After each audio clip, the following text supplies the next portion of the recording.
All Hit Radio.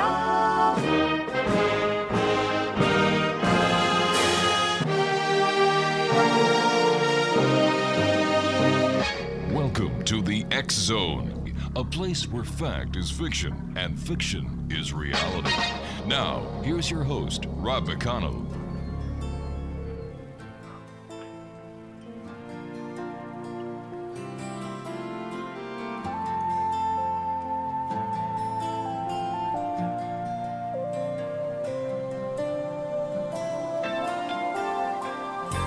Stuck on you. Got this feeling down deep in my soul that I just can't lose. Guess I'm on my way. Needing a friend. And the way I feel now, I guess I'll be with you till the end. Guess I'm on my way. Mighty glad you stayed. And welcome back to hour 2 of tonight's X Zone, coming to you on the X Zone Broadcast Network and on your hometown radio, Classic 1220. Stream at classic1220.ca. X Zone Nation, my guest this hour is GAYLEN CHAUNCEY, and she is a paranormal investigator and writer. She is in Salem, Virginia, and her website is ghosthuntersofvirginiaasi.com. And Chauncey, welcome to the X Zone. Oh, thank you. Happy to be here. So tell us a little bit, what was it that happened in your life that made you want to become a paranormal investigator and writer? Well, it was never my plan, okay? My first memories, I've always, seen ghosts and seen things, okay? So they're far back as I can remember. And growing up in the 70s, not a lot of TV shows. The internet didn't exist. Yeah. The library books were useless. So it was something I had to adapt to. On me, I have a twin sister, so both of us had to adapt to it. And that is the reason I got more into the paranormal as I got older, because I thought if I got older and turned 18, people would take me seriously as an adult. And believe me, and that wasn't the case. What kind of experiences of the paranormal nature did you and your sisters have as young ladies growing up? A lot of furniture moving. Okay. Our bedroom furniture, the bed, we shared a bed with full-size bed to be on the opposite side of the room. And the dresser would be where the bed used to be. And we're 5 and 6 years old. Wow. So there's no way we're doing this kind of thing. Nope. Ectomist. Okay, you've all seen the movie, I'm sure, out there, Ghostbusters. Okay. And as a child, I didn't understand the term, so we called them giant spider webs. It was just the closest thing that we can think of in our small minds. And so we experienced a lot of that. What really helped us was my mom. I'll give her some credit because she must have seen something while we were growing up or experienced something, but she had always told me, she goes, ghosts can't touch things. So if they can't touch you, they can't hurt you. And that worked for several years until I found out that wasn't the truth. So have ghosts actually touched you and hurt you? Yes. Okay. They do a lot of pushing, throw things at you, weird stuff like that. And then you would see them because for us, they were different. They were what we called the shadows. All right. And you only saw them on the wall. And it just was a shadow of a person. And we said they lived within the walls, okay? And then you have what we called really a fog person, because at the time, that's all we can think of where it was translucent. You can see through them. And just bits of them, and they just look like fog, but you can see it as a person. Okay, now these shadow people, did they only come out at night or did they come out during the day as well? No, they like to come out at night. I don't remember because it was really a long time ago, but they used to whisper things, and it wasn't good, and they used to whisper, I would assume it was bad things because we didn't like what they said. So as soon as our head hit the pillow, they would come out and start whispering toward us. The transparent ones never said anything. But it was strange. I can't remember. I'm just a little kid. And in my bathroom, we had a medicine cabinet, and the toothpaste was kept in it. So I had to open it up to get the toothpaste out. Well, they couldn't have all been bad because they would be in that mirror, shadow people, okay? Oh, and they would scream on the top of their lungs. And it wasn't like they were going, help. They were going, help, long drawn out. And so I was afraid if I opened up the medicine cabinet, they would come out. Like I said, I was very young when we first started experiencing so much of it. Did your mother ever happen to hear the shadow people yelling for help? No, not that she would ever admit to us. I mean, both my mother and father were really, truly, they made up excuses that it was something we did, even though there was no way we could have done it. Moving furniture. My mother collected music boxes, and she had about 20 of them in a case with doors hanging up on the wall. And my sister and I couldn't even reach it, too. And you can never touch her music boxes. And one Saturday morning, we were all sitting there watching cartoons. My mom and dad sitting there, and me and my sister watching cartoons. And all of a sudden, all at once, all those music boxes just started playing. Oh, my gosh. And when you listen to that many music boxes going off at once, it was really dark and scary sounding. It didn't sound pretty like one would do.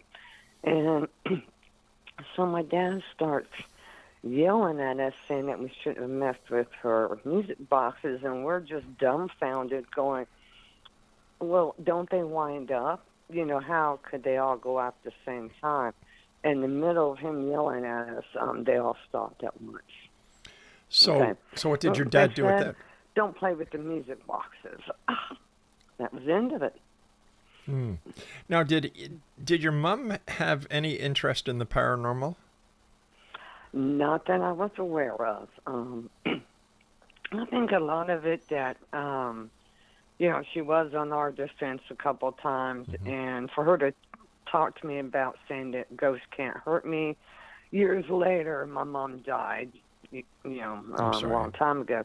But years later, I knew she must have known something to give me that kind of advice, Yeah. And so I know that she saw something, she experienced something, but was on my dad's side the entire time. Now you're in Salem, Virginia, and that's pretty spooky, scary place, isn't it? You got that right. I had no idea. Okay. It's like night and day sometimes where I'm from, California. And here, because California, we had a few old ghost towns, but in reality, the United States didn't start in California, it started in the East. So the history of being in the East, and you're going back to the 1500s, and it was a lot more ghosts than I was used to seeing in one area at a time. There's definitely more ghosts. How did your friends at school? Did you talk to your friends at school, and what did they say? Yes, I did, but they were as dumbfounded as we were. Nobody could explain it. And we lived with it for years. As we were getting older, this was just, like I said, because we moved in a house when I was like 5. Right. Okay, and right before 5, when I turned 5, is when I could see stuff and finally actually talk and try to explain what I was seeing. Okay, and then when we moved into the house, I'd never seen so many ghosts in one house.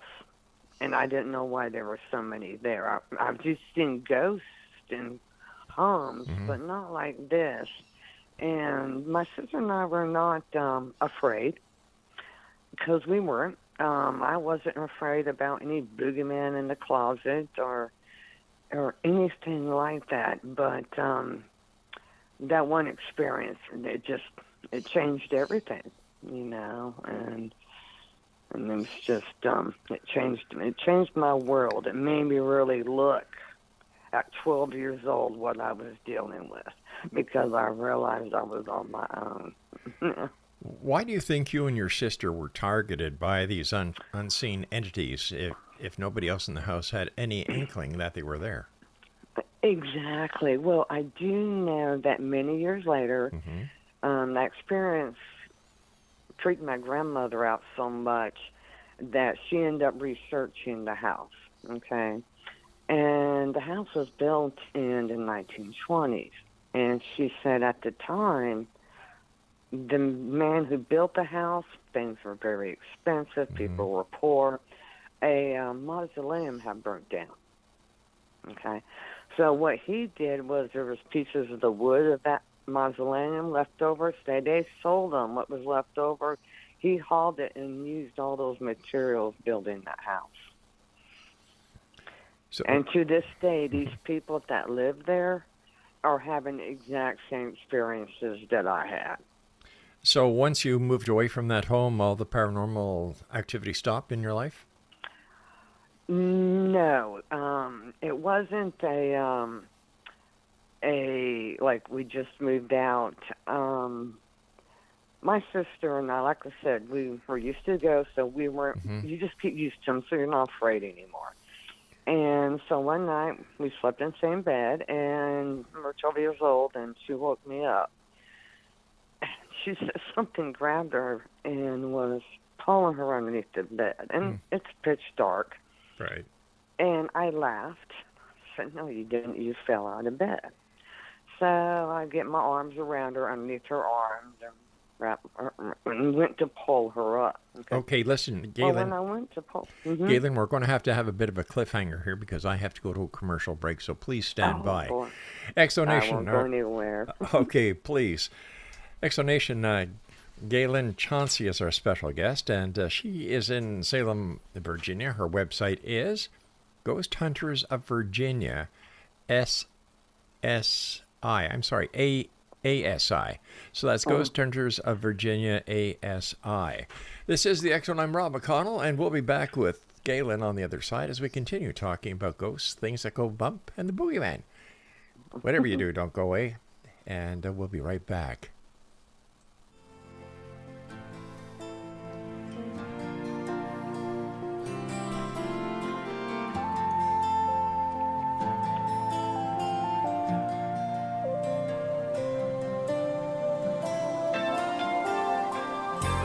Stuck on you. Got this feeling down deep in my soul that I just can't lose. Guess I'm on.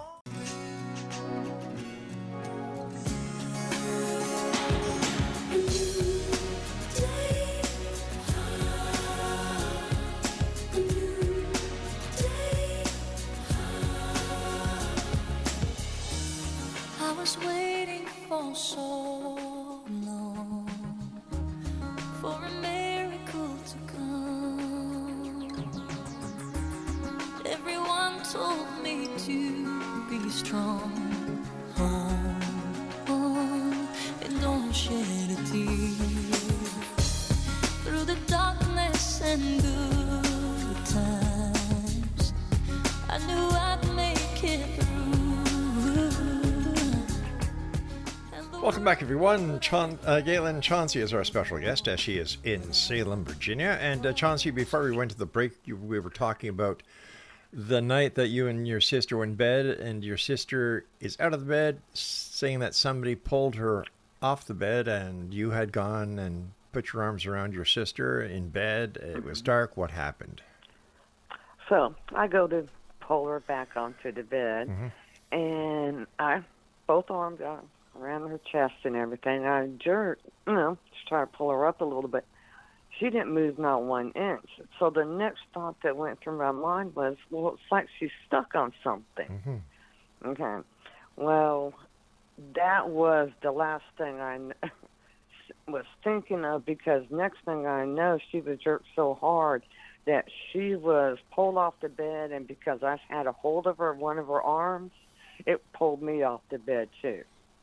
Okay, so whatever it was so strong that it pulled her and me both off the bed, and I'm holding on to her, and it's pulling her underneath there. And luckily, I put my feet up and put it on the frame of the bed. It was the only way to get some kind of leverage hold of her, to stop her from being pulled further. I can see nothing but blackness. So I realized that I have to put my head down so I can see what's underneath there. And it's a crawl space basement, so there's nothing underneath there. And when I looked, I see this light. And it's a bluish-white light, okay? And it probably was maybe a foot in diameter. It was like a circle. And it was coming up through the floor and hitting the bottom of the box springs, okay? Okay. And it wasn't like, it didn't hardly put out any light at all. Even though it itself was very white and blue, it didn't put out much light. And I remember looking at the bottom, wondering how this light is coming through the floor, okay? And then when I looked carefully, because we have wooden floor, I noticed around the edge of the light that the floor was rippling like soft waves on the lake, okay? And my brain is still calculating, and I'm saying to myself that this can't be real. That no way is what's happening. So there's no reaction out of me except I can't believe what's happening. So my sister looks at me, and it's a tug of war, and I know I can't hold on to her much longer because whatever it is stronger than me. And I realized I'm just going to win this tug of war. And my sister looked at me, and I'll just never forget the fear in her face. She was so scared. And she said, "Please don't let go of me." And I made that decision right then and there that my feet are going, and if it takes her, I'm going with her. Her legs are in this light, is what it is. Okay, so she's been pulled into this light. And then all of a sudden I hear this female say, "Scream." And I looked up, and it was one of the mist ladies of the house. Now, I've heard the shadows whispering that night, but never, ever, in all these years that one of those mist people ever talked to us. Never, ever heard anything. So I was like looking at her, and to be quite honest, the next words out of my mouth was, "You can talk?" Because I was so shocked that she said that to me. She bends down and whispers in my ear, "If you do not scream now, you both will be gone forever." I knew what death was, okay? And so it was the way she said it. It was so bad. And I knew right then and there that I needed to scream for help. I didn't realize that we were in such danger. So I screamed my bloody head off, and of course they come running in the room. What impressed me was when my dad opened the door, it was still pulling on Ricky. It didn't let her go until that light came on. Okay? And we refused to spend the night in the room. It's just, we weren't having it. So the next morning, and this is the way some parents were, said there was nothing in there to scare us, and we both were adamant when we said that we are not going back in that bedroom. I don't care how many ghosts are out here, but you're not getting me back in that room. There's something else in there. And I was arguing with my mom because I kept telling, "Oh, thanks, Mom, but this couldn't have been a ghost because it grabbed Ricky and physically pulled her underneath the bed, taking me with her." So I said if it was physical, then it actually touched her. And I don't know where this light was. I had no idea what it was and why she was being pulled into it. And so the next day, my dad thought it'd be a great idea to lock us up in our bedroom to prove to us that there was nothing to be scared of. And this is broad daylight. Has one of those old skeleton keys because the house was pretty old, and he was able to lock it. Well, it only had a bay window in the bedroom, and the window didn't open. So I'm pounding on the door with my sister, begging to be let out. And we're crying, and then I had my eyes closed, and next thing I knew, I fell forward. And when I fell forward, I skinned up my knees and my hands, and I didn't know what was going on. I opened up my eyes, and we were on the street in front of our house. I had been putting so much pressure on that door that when it was gone, I just came down hard, and we started screaming. And my dad hadn't even finished walking down the hallway to sit in the living room. They're out there freaking out, going, "How did you get outside? How did you get outside?" And we're saying, "We don't know. We don't know." And the door's locked, and the window can't be open. There's no secret doorways. And you're talking seconds, not even a minute had gone by. Well, I don't know what my mom said to my dad, but we never went back to that house. The whole family did. We stayed with my grandparents until about a month until they could find a new place. Why did your dad lock you and your sister in that room if you told him what had happened, and he must have obviously known you were afraid? Yeah, but he thought we were afraid of nothing. He just didn't believe in that stuff at all, okay? And so it was, when you have a parent, especially when as a young child it was harder, but it became easier as we grew older to articulate what we were saying, So I'm sure as a small child, a lot of it just didn't make sense, the words, because I had zero experience. I was so young, and so was my sister. But my sister, you cannot mention the word paranormal. You cannot drive by that house without her breaking down. Oh. That fear is so instant with her. I've gone to the back. But and that's when I learned that the only person that was going to be looking out for the two of us would have to be me, because my sister fell apart. I wasn't the one that was grabbed. You know what I mean? I think her fear level was a whole lot higher than mine was.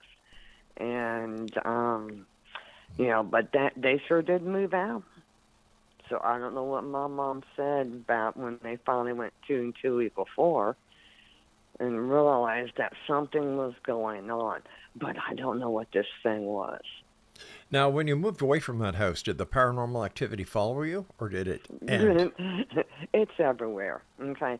And I will tell everybody, if they knew how many ghosts roamed the earth, they would freak, okay? When I was 13 years old, my mom and dad family, we all went to Hawaii, okay? Well, they were being the parents they were, and they left me alone on the beach while they took a little walk somewhere with my sister. And I'm in the ocean, and I realized I got caught out on the tide, sunset. My mistake was my bad. And I tried as I might. I could not swim back to shore. The ocean, I was just going further and further out. Yeah, the riptides in Hawaii are really bad. Yeah. I was an excellent swimmer. They were just not thinking I'd take care of myself. And I could float on my back very well. So I thought, well, I'll float on my back, and I'm going to drown, and I just hope it's not too painful. I was cool as a cucumber. And all of a sudden, I heard this man's voice, and it says, "We need you to swim at an angle." And that's when I sat back up, and I saw this guy wearing a uniform. It was some type of military uniform, and he was wearing a hat, and I couldn't understand how the hat was staying on his head because of the waves. All right, they're knocking me all over the place. So, and I said, "What do you mean?" And he used his hand and put it at an angle and said, "Swim at an angle." And then when I went to stop, he just told me, nope, don't stop, keep going, encouraged me every step of the way, and I made it to shore. So I realized after what happened at that house and then with this ghost here, well, wait a minute, not all of them can be scary. You Wow. know, that they are ones that really do care about you and want to help you. And so I asked, that helped me a lot to make me realize that, there are good ghosts out there. And many people are helping, they just don't know it. Did you ever find out who that ghost was, who saved you in uniform? No. I just knew he was in some type of military uniform. Never did find, because I just hope he's still not there. I can never help him, but my way of helping him is to help other ghosts. Because when I help somebody that is dealing with something in their home, it's not just about helping the client, it's about helping that ghost. Stand by. We've got to take our next break. We'll be right back. And X Zone Nation, our guest this hour is GAYLEN CHAUNCEY. She's in Salem, Virginia. And if you'd like to find out more about Chauncey, I'm going to give you her website right now. It's www.ghosthuntersofvirginia.asi.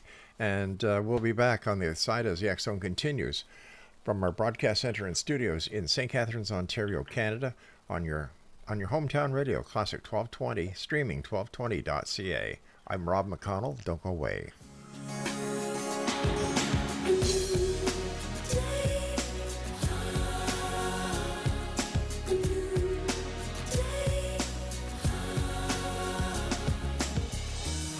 I was waiting for so long for a miracle.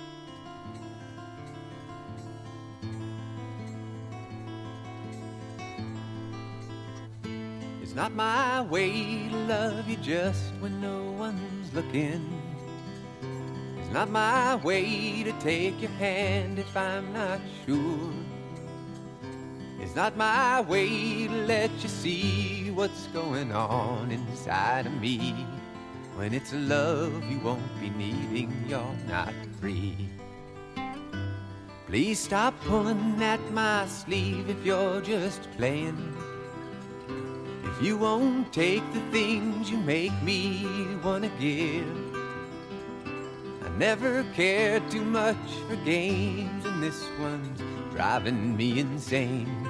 You're not half as free to wander as you claim. But I'm easy. Yeah, I'm easy. And welcome back, everyone. GAYLEN CHAUNCEY is our special guest. And GAYLEN, do you and your sister, or do you do any paranormal investigations now? Yes, I still do. Oh, yes. I do private one, for, of course, for any client or any customer, I should say. I still go to very public places like Waverly Hills in Kentucky, the Haunted Sanatorium, even prisons that are haunted.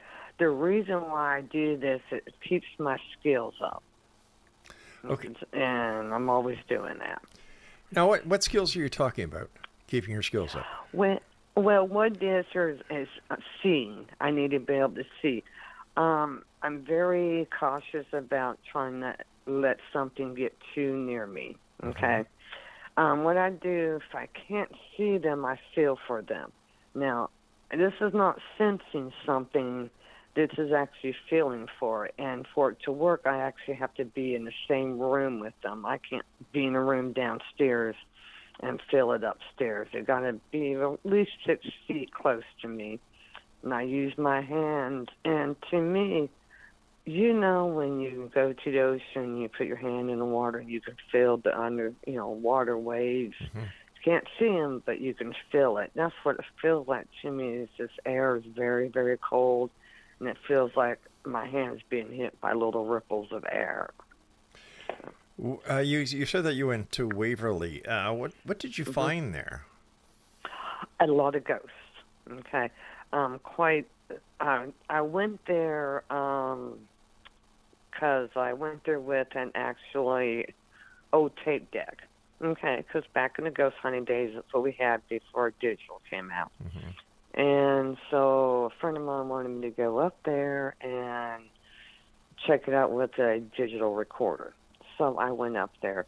And so he gave him what he wanted. Here was these EVP files. And I went with a group, about 10 of us. And he said, "Where's the little girl coming from?" I said, "I know. She's actually on the first floor." And she says, "Wait for me," laughing and skipping. Then you can hear us walking upstairs. And she goes, "Don't leave me behind."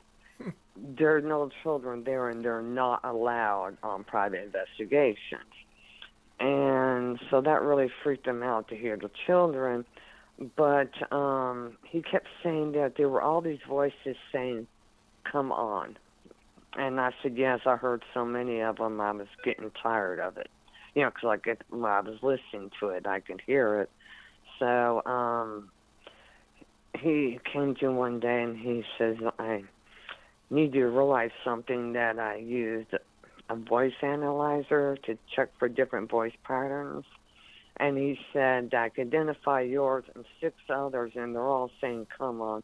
And the system is telling me these are all different voice patterns." Wow. Which meant that you had to be surrounded by ghosts. And I went, "Yeah, there's a lot of ghosts there, so of course." But he was freaked out.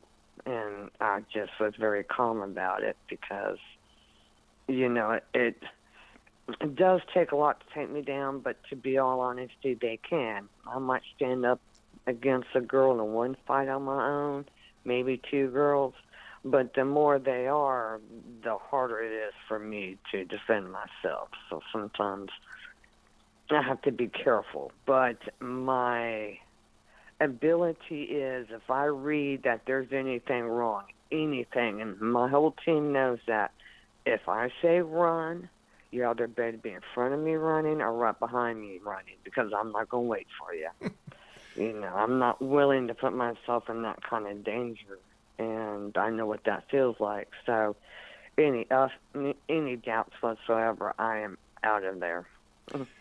Where is the most haunted place that you and your team has ever gone to? I would say it's going to be a couple of places there. Well, I would have to say that here in Radford, we've got St. Albans, and it used to be a asylum for the mentally disabled, and theirs is intense, okay? Unfortunately, and there were a lot of spirits there that want help. I'm just not allowed to do that because they own the place, okay? Yeah. But I tell a couple of them, you thought this person was crazy when they were alive. Well, think about how much more crazy they are now that they're dead. And it's a shame because there was something wrong with the brain to begin with. You know what I mean? And so I've seen it where it can take somebody like that and the energy just warps them into something that you can't even recognize anymore.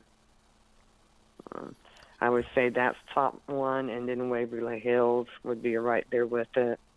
You know, just the intensity and why there would be so many spirits in one location. Why do you think that these spirits remain? Do they enjoy the tourism that they're being subjected to, or they don't want to go to the light? What is it? Well, a lot of them, believe it or not, I found that Waverly Hills reminded me of a train station. Because I was quite honest when I said that half the ghosts don't even know what kind of hospital this is. So if they're wondering what kind of place this is, then they've never been here before, yet they're here. Mm-hmm. You know, I said, that doesn't make sense, you know. There are places that, and this is many years of research, that I think ley lines, energy lines crisscrossing the earth, you know, I think that somehow in certain places where these ley lines cross a lot, there's a lot of energy buildup. Okay. And it attracts the spirits. And the reason why is they think it's, I hate to say it, but they think it's a light. Yeah. And I don't know why they're confused. Okay, the children I understand. Okay, I get that. But I always tell these girls when I talk about, because I'm not the jury nor am I the judge. You know, their job is, I said, you've already been forgiven. What it's about is forgiving yourself for being the kind of person that you were. You know, and once because you can't go to heaven with baggage, you know, or whatever you believe in. You can't have that kind of emotional baggage. You got to let go. Yeah. You know, and I think a lot of people, it could be something small that they just won't let go. And the further time that goes on, they get lost in the history, you know. And so, Tell me about your team. oh, good bunch of people, you know. I like people around me that are diversity. Okay, so it's just great.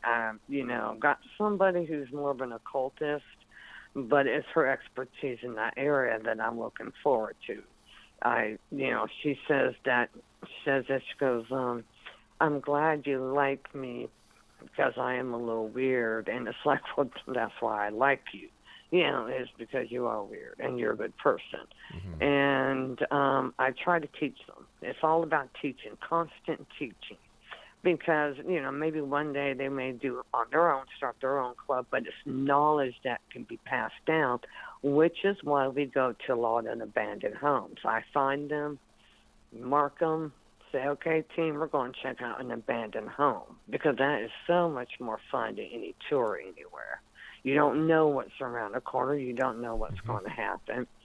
And because of that, we've accidentally run into things that, you know, we weren't even looking for.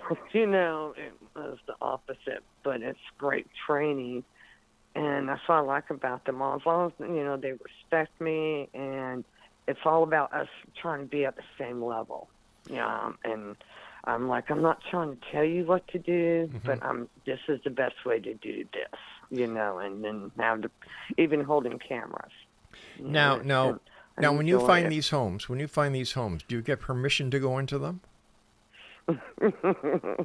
First of all, we wouldn't even know who owned it. You know, you would have to look it up. No way. Yeah. Most of the time, these are abandoned. And there's no houses anywhere around. They're just in the woods. And so there's like nobody to ask. But what would happen? What would happen if you or some other member of your team was hurt in one of these abandoned houses? What would happen? Well, my rule is I go in first. Nobody's allowed in. Nobody is. Then they know it. And if I catch them doing it, they know they're in trouble. Okay. So I make sure that it's safe. First of all, I make sure that I don't feel really bad energy, because I don't ever want them to bring them to a place that has bad energy. And I've encountered a couple of them where I let them take pictures outside the house and through the windows, but even though it's totally abandoned, we are not going in there. This has, you know, go away written all over it. I can feel it, take a few pictures, and let's go. And then I won't let them enter the house. It's my job is to protect my team. Has there ever been a time when you've gone into a home or some location and you've been confronted by the police for trespassing? Yes, once or twice, okay? And I swear that's how it goes down every time. It's usually 2 cops that come and check, okay? So I'm always upset, and I'm the spokesperson whenever this happens. And you got the one guy who's slack-jawed and can't believe what I'm telling him. And then you got the other cop who's laughing their ass off when they realize that's what we're doing there.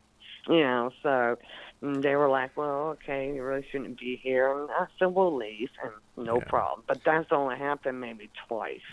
All right, stand by, Gaylen. We've got to take our final break for this hour. Next on Nation, if you'd like to find out more about Gaylen, visit her website at www.ghosthuntersofvirginia, ASI. And we'll be back on the other side of this commercial break as we continue from our broadcast center and studios in St. Catharines, Ontario, Canada, on the X Zone Broadcast Network, coming to you on your hometown radio, Classic 1220, and streaming around the world on classic1220.ca.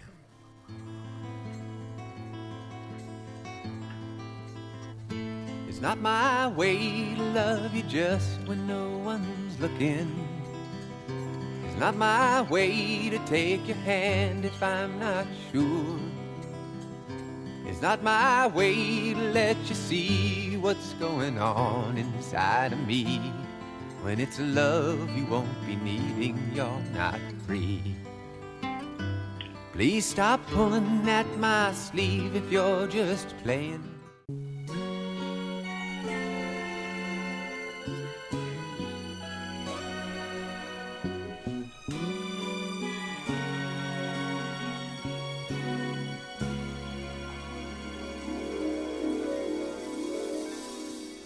I like dreaming, 'cause dreaming can make you mine. I like dreaming, closing my eyes and feeling fine.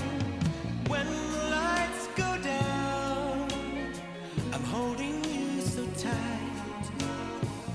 Got you in my arms and it's paradise till the morning light.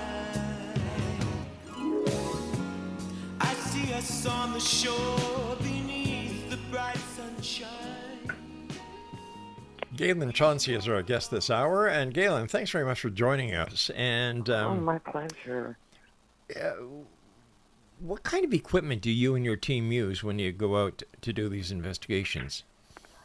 I tell everybody that you just need a camera. I'm not talking about your iPhone. You know, put a little bit of money to a decent camera, okay, with lens that can do long shots.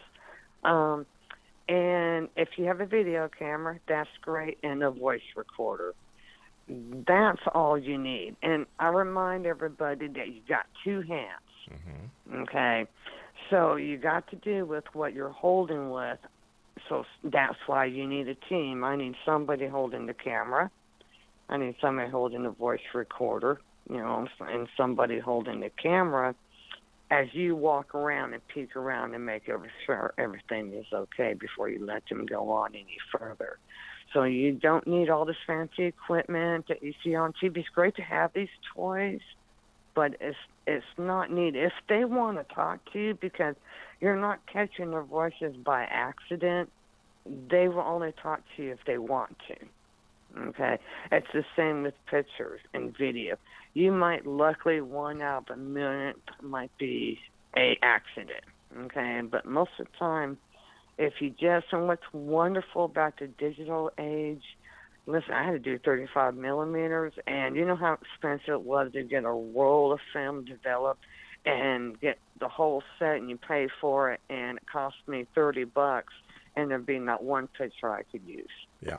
Okay, so now I can just erase and then print out only what I want. Big difference. Speaking about technology, what do you think, or what is your opinion of orbs? Orbs, well, they exist because my sister and I saw them everywhere inside the house. Okay, so they zoom by very quickly, usually different colors, and they're all light colors.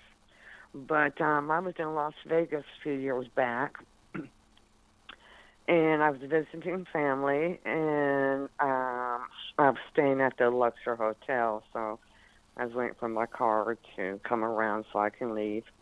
And I heard something, and it sounded electrical. And it was very loud. This place is rocking, okay? People are being let out in taxis and cars. It's just, you know, rocking. And I look up, and I see this orb, and it was about the size of a VW. Okay. And I see it come down part of the hotel and went across where the parking lot was. And I'm sitting traveling down. I'm watching this, and this is what I noticed, that nobody looked up. It was above their heads, a couple of feet above their heads, and I watched these people come out of taxis with their luggage, so I knew they were just checking in. They not once looked up at it, not at the noise, not at the orb. And out of all the pictures I got it on the last picture. So when people say plasma balls, but I said, yeah, but nobody else saw it. And I was with my aunt, and I was trying to point it out to her, and she saw nothing. You know, yeah, I can see it clear as day. Why do you think that you have this ability and others don't? I don't know. Maybe part of it's because I'm a twin. You know, that might have something to do with it. At that young age, that what I knew at 12 years old was to use my radar. You know, the sense that, you know, the feeling of something nearby. Because at the time I thought it was whatever grabbed Ricky was there, because maybe there were too many ghosts in one house. It was the only explanation I can come up with. But years later, I realized that's not true. Okay? Out of the years in that house, everybody's moved in has had the same issues that we've had, except for none of the children have been touched. No kids got dragged underneath the bed. But when they would complain that the shadows came out of the walls, it scared them, so they moved them to the other bedroom. And like most houses that investigate, the haunted room becomes the guest bedroom. You know, I want to break away from ghosts and the paranormal for a second and ask you, what is your feeling, or what is your impression about UFOs? UFOs, oh, they're out there. And it's because I do a lot of my work at night. Okay, and I've been totally taken aback by what I've seen, just shocked. You know, I've gotten a couple of pictures, but it's just hard to tell in the dark what it is. But to see an object, you know, above you in a tree, and I don't think that if there was anybody in there, they even knew I was out there. You know, you come out of an abandoned house, and then it would be there. It was, you know. So if seeing is believing, then I believe. Yeah. And I tell people that, you know, I don't know about the grays, but I've seen a lot of ships that you can tell that were not from the same planet because the ships look so different. You know what I mean? That if it was like us, the Air Force, the Army, you know, the planes kind of look alike and helicopters kind of look alike. But these ships, they would be so different. And I was amazed how many of them are out there. Why do you think they're here? I don't know. I think that part of it is, energy. You know, like Earth is an electrical grid. Does that make sense? There's ley lines. I know that there's, you know, just a lot of history that's lost that might explain it. But my father-in-law is deceased, and he worked for the NSA. Okay, and his son, who I'm married to, he was never allowed to talk about his work. They were never allowed to ask him what he did. They just knew he worked at the NSA. So we just happened to be talking one day. We went up there for a visit, and he said that, asked me the same thing, what did I think of them? And this is what I said, and I said, in be all honesty, if they were going to take over the planet, you know, they would have done it by now. So I've got, you know, worry somewhere else. I'm not going to worry about that. But he says, you really believe? And he goes, but you're not afraid? And I said, no. And he leaned down and he said, if you knew half of what I know, he said, you would be afraid. So I was like, well, that was a strange comment. And that was all he said. He would not elaborate. So on the way home from Maryland, I said, your dad said the funniest thing to me, and my husband could not believe it. He said, my dad has never said anything to any of us. And I went, so I should be scared, huh? Because it was, you know, I didn't know that, you know, he goes, well, I thought that maybe he worked, you know, with UFOs or something, but he would never tell us. And I can't believe he even told you that. And I was like, so that kind of, it was like, yeah, well, they're real, but I didn't need to hear it. So let's see, I've got about 3 minutes left before I have to say so long to you. What do you think? What are you and your team going to be doing in the near future? Do you have any your sight on any vacant homes or vacant buildings that you're going to be investigating? Yes, we will. I have some more houses I've been scouting out, especially during the winter time. And I scouted out these homes. I found some in Pinhook, Virginia. And they're just so beautiful because it's amazing that some of them are just absolutely beautiful old homes that are falling apart. And I can't believe 150 years ago somebody built this house. And usually on the chimneys I can get dates of when the house was built because they usually put it in the bottom stones of a chimney. Mm-hmm. And that the history is, but to me it's like recording lost history. But that's our next project right there. It sounds like and I've got some people, a family I'll be taking with me while I'm helping their son, and they're going to be coming with me. It sounds like you and your team are also historians, just not paranormal investigators. Exactly. You have to be to learn anything, and you want to learn the history, Mm-hmm. And if I can find like the cemeteries, you wouldn't believe how many cemeteries I find. So I turn those into the historical society, so they can go there and set them up for protection because nobody knows the cemetery's there. Where do you find these cemeteries that nobody knows where they are? Because you find them by accident. Looking through the woods for those houses, and all of a sudden there's a cemetery. And it's just not registered because they were so early on that they just, over time records get lost. Yes. Families die, Mm-hmm. and then all of a sudden there's a cemetery. So you're a quite busy lady. Yes, I try to be, and I really, like I said, I try to pay back that lady and that guy who helped me, and they were ghosts. Mm-hmm. And I can't help them, but I repay it back, and I have every intention of doing that for the rest of my life. What does your husband think about your ghost business? Well, when we got married 35 years ago, I told him, I'm really weird, I'm into this, and he said, I love you anyhow.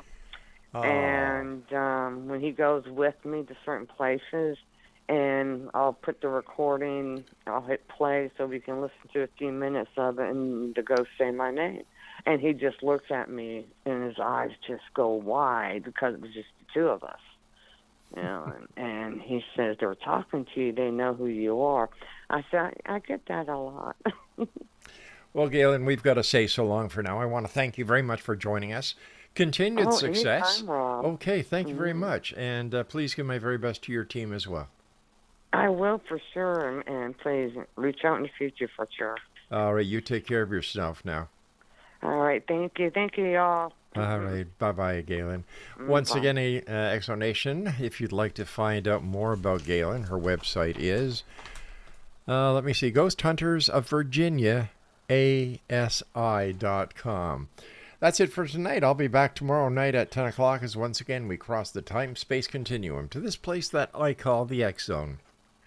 It's a place where people dare to believe and dare to be heard. It's a place where fact is fiction and fiction is reality. And we come to you Monday through Friday from 10 p.m. Eastern until midnight right here from our broadcast center and studios in St. Catharines, Ontario on the X Zone Broadcast Network and your hometown radio, Classic 1220, and streaming classic1220.ca. So until tomorrow night, everyone, keep your eyes to the sky and your heart to the light. Good night now. Over every boy and every girl. Closing time.